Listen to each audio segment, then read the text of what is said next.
Hello students, let us start unit 2nd of your botany portion.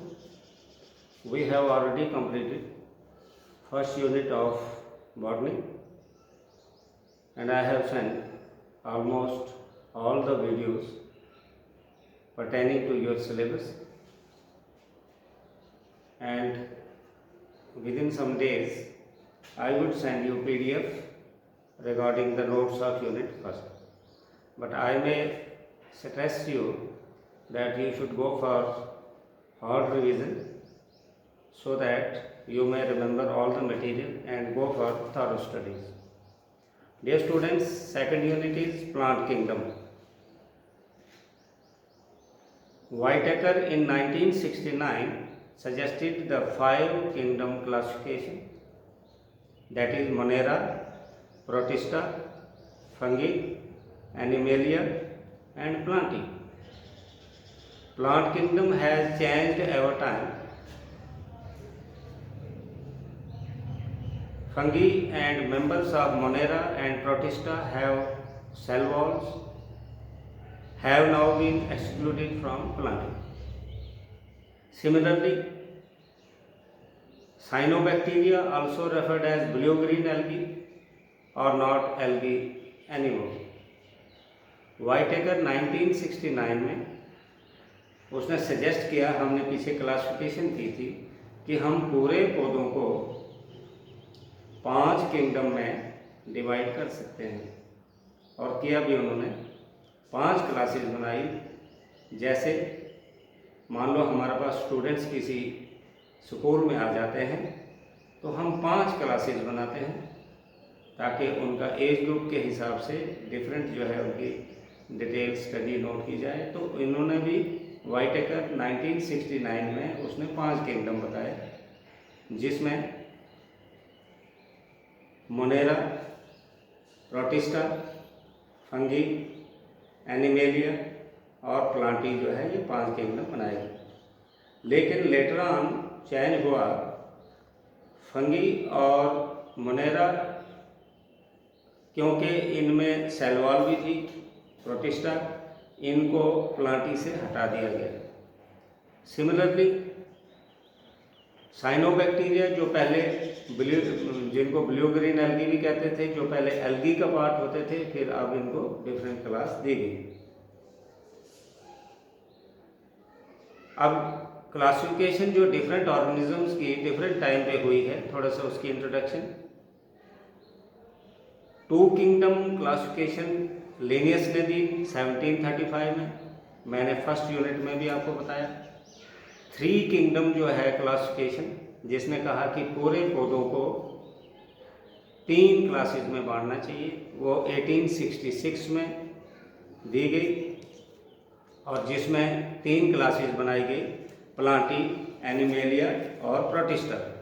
जो 2 kingdom classification Linnaeus ने दी थी वो थे प्लांटी और animalia, means plant kingdom and animal kingdom.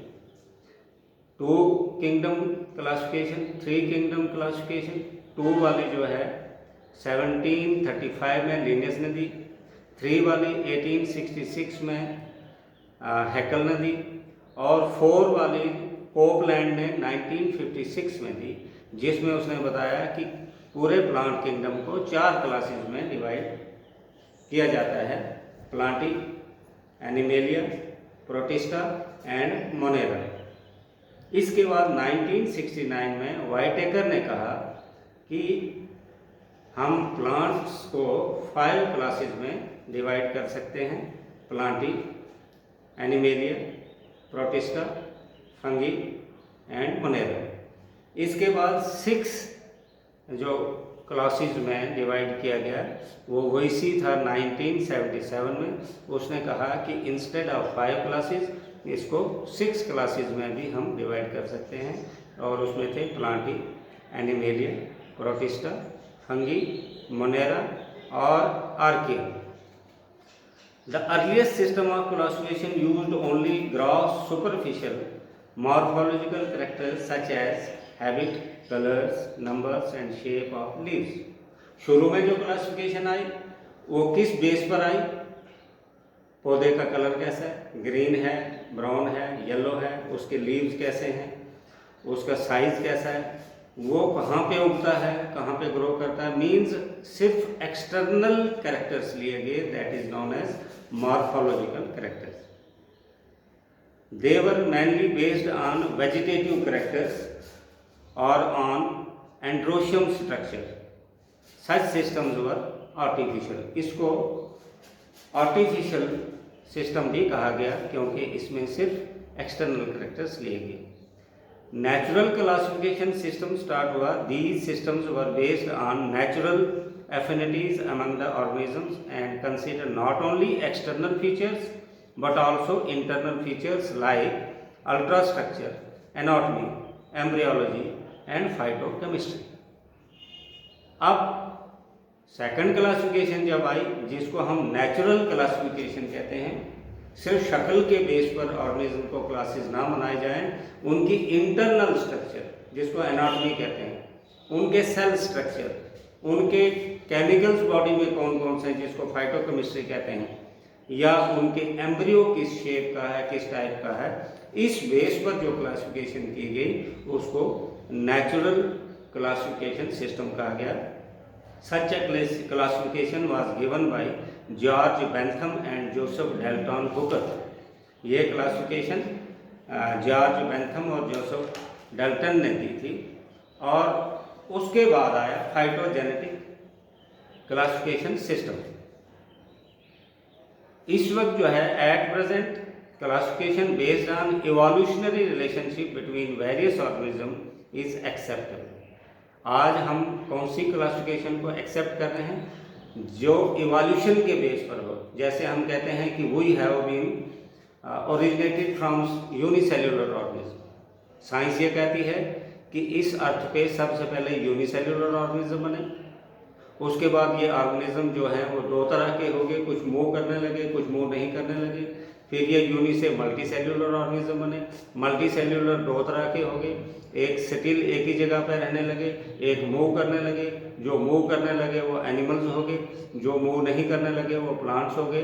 फिर उनमें ग्रीन पिगमेंट डेवलप हो गया, फिर वो ऑटोट्रॉफ्स हो गए, वो फोटोसिंथेसिस करने लगे एक्स्ट्रा. तो सीधा सीधा दो किंगडम जो है वो बनाए गए. लेकिन ये सिस्टम जो है ये ही बताता है कि we have been evoluted from a single organism. जैसे हमें कहा जाता है कि we have been evoluted from gorilla and monkeys, apes जो हैं हमारे जो पूर्वज जो पीछे जो थे.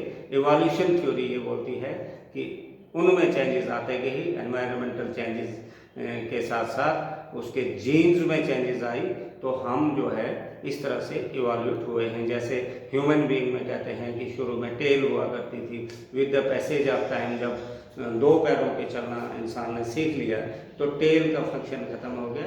वो एक डिफरेंट थ्योरी बनती है, ऑर्गेनिक इवोल्यूशन जो आप जूलॉजी में पढ़ेंगे. This assumes that organisms belonging to same taxa have a common ancestor. अब ये इवोल्यूशनरी क्लासिफिकेशन क्या कहती है कि हम सब का पीछे जो है, जैसे हम आपस में भाई भाई हैं, हमारा फादर, फिर फादर के भाई, उनका फादर जिसको हम दादाजी कहते हैं, उसके भाई, फिर उसका फादर, ऐसे पीछे अगर रिवर्स चलते जाएंगे तो काफ़ी पीछे जाने के बाद हमें लगेगा कि we have a common ancestor. हमारा सब ऑर्गेनिज्म का, यहाँ तक कि प्लांट्स और एनिमल्स का भी एंसेस्टर एक ही था. Numerical taxonomy, it is a classification system in biology systematics which deals with the grouping by numerical methods of taxonomic units based on their characteristics. It uses numeric algorithms like cluster analysis rather than using subjective evaluation of their properties. Number and codes are assigned to all characters and the data are then processed.